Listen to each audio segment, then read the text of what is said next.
Pensez à une ville que vous connaissez bien. Mais est-ce que vous la connaissez vraiment? Aujourd'hui, on va s'intéresser à un projet absolument monumental qui propose une réponse assez radicale. Pour vraiment comprendre un lieu, eh bien, il faut parcourir chacune de ses rues à pied. Voilà, c'est la question de départ.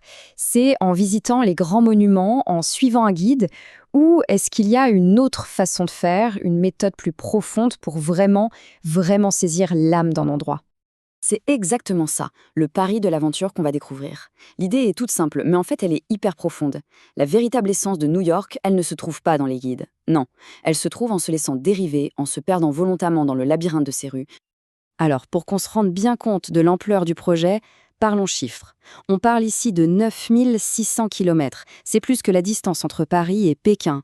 Une véritable odyssée urbaine à une échelle quasi inimaginable. Et je le répète, tout ça à pied. L'objectif était donc aussi simple à dire qu'il était fou à réaliser, ne laisser aucune rue, aucune allée, aucune impasse de côté. Une quête pour voir la ville dans son intégralité, sans filtre. Et d'où vient cette idée folle? Eh bien, d'un souvenir d'enfance. Un jeu tout bête entre un père et son fils, on choisit une ligne de métro, on va jusqu'au terminus et on explore ce qu'il y a autour. C'est cette curiosité d'enfant qui est devenue le moteur de cette aventure hors norme. Allez, on plonge maintenant dans le cœur du sujet. Parce que marcher, c'est bien. Mais le but, c'était surtout d'écouter les histoires que la ville raconte à travers les gens qui y vivent. Imaginez la scène, une rue tranquille dans le Queens.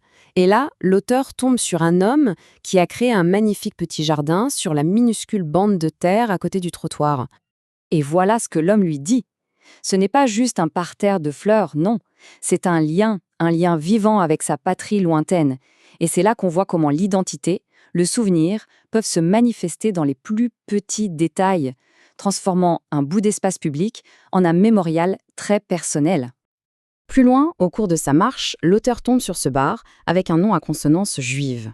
Son premier réflexe est de se dire « Tiens, c'est un signe des temps, un rejet du vieux cliché qui dit que les juifs ne boivent pas ». Une interprétation qui semble logique, non? Sauf que la réalité est complètement ailleurs.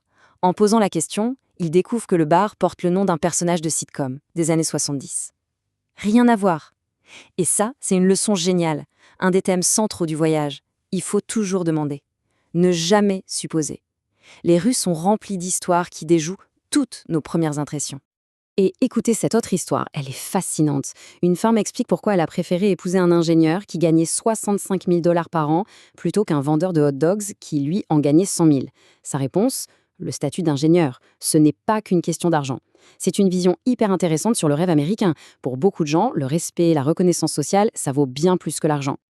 Et quand on met toutes ces histoires individuelles bout à bout, on commence à voir des schémas plus larges. On réalise que la ville, en fait, c'est comme un texte, un langage vivant que ces différentes communautés écrivent chaque jour. Chaque quartier a son propre dialecte. Ça peut être des peintures murales qui délimitent un territoire de gang ou des petits hôtels improvisés sur le trottoir pour quelqu'un qui est parti. Même les noms d'immeubles, comme ce Samana Mansion, deviennent une façon pour les immigrés dominicains de recréer un lien avec leur pays, même si le nom était là bien avant eux. Voilà le point crucial. L'espace n'est pas juste un décor. Ce ne sont pas que des rues et des bâtiments. L'espace est activement modelé, défini par les gens qui y vivent.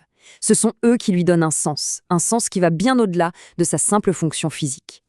Et forcément, ça nous amène à nous poser la question, et chez nous? Si on se mettait à lire notre propre quartier, qu'est-ce qu'on y découvrirait? Quelles histoires, quels conflits, quelles identités sont là, sous nos yeux, si seulement on prenait le temps de regarder un peu mieux? Alors au bout de ces 9600 km, quelle est la grande conclusion? C'est quoi finalement cette ville que personne ne connaît? La première prise de conscience, c'est que notre vision habituelle d'une ville est incomplète. C'est tellement plus que de l'architecture et des lieux célèbres. La vraie ville, elle est là. C'est une mosaïque de millions de vies, d'histoires, de petits jardins, de blagues de comptoir et de choix silencieux qui changent un destin. Chaque porte, chaque coin de rue est potentiellement l'entrée d'un univers unique. Finalement, l'essence même de la découverte, c'est de sortir des chemins tout tracés. C'est quand on lâche la carte et qu'on suit sa curiosité qu'on tombe sur les histoires les plus authentiques, les plus marquantes. Au bout du compte, les vraies merveilles d'une ville, ce ne sont peut-être pas les gratte-ciels ou les statues. Non, ce sont ces instants de connexion humaine, ces petites révélations qu'on ne peut trouver qu'en marchant, les yeux grands ouverts. Et ça, c'est peut-être le plus grand monument de tous.